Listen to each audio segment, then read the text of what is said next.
If he would have hit you, your damage would not have been the whole flat back of your car. You had to hit him because the damage to his car is in the front. He's here. Okay. You had to back into him this way. There's no way he could have hit you at that angle unless he was turning into the alleyway. Or swerving around the car.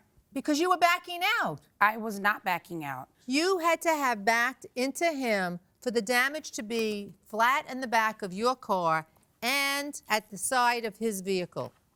From my understanding, this same picture is the same way that I was in this position when he hit me. I had gone nowhere, and after he hit me, I had gone nowhere. I stayed in this position. And when I backed out, I stopped. Which way were you going when you backed out?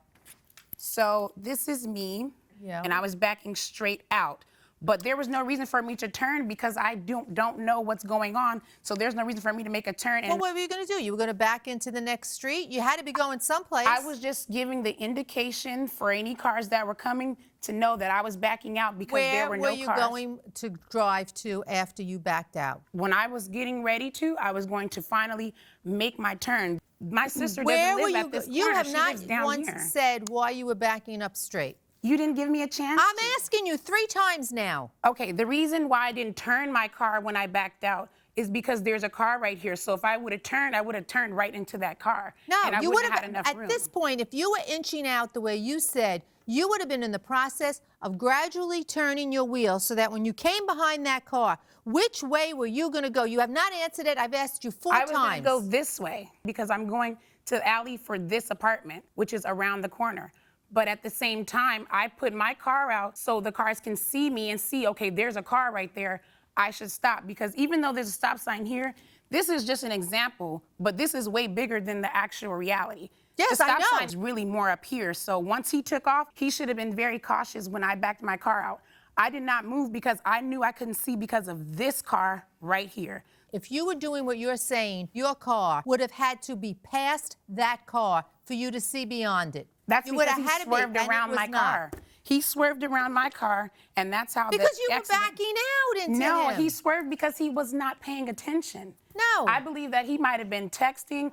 I don't know what he was doing, but if he's coming down the street and I'm parked right there and he finally sees me and it's too late, you're going to do this. He's not going to turn into you. He's going to turn away from you. Right. And the part of your car that's hit is the part that would have turned in. You had to have hit him just by your testimony here now. So I like my theory, which I think maybe Michael's combination of there. both Patricia's and mine. No, because look, I can take everything that she says to be true.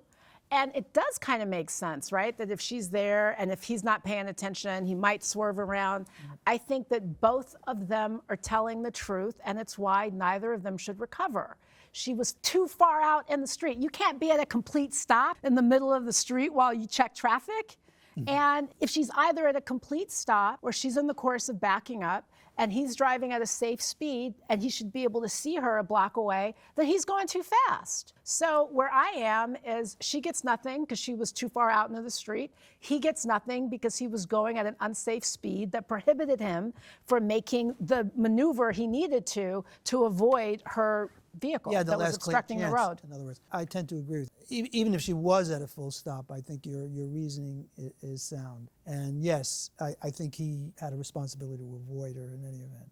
I think that she's stretching it. You know when she said, yeah, it's weird. It's weird because it doesn't fit her version of the facts. And she's trying to get like a square peg in a round hole because she's trying to make it sound like I was doing everything so cautiously, backing up beyond the truck that was blocking the vision and he was speed. I doubt that he could have really picked up. If she's saying it's so close, he went, he drove. I think she backed right into him. I think he came behind her. That's why the damage is where it is. One of you pointed out, after I had said it, that the front of her car was still in a place where she couldn't see.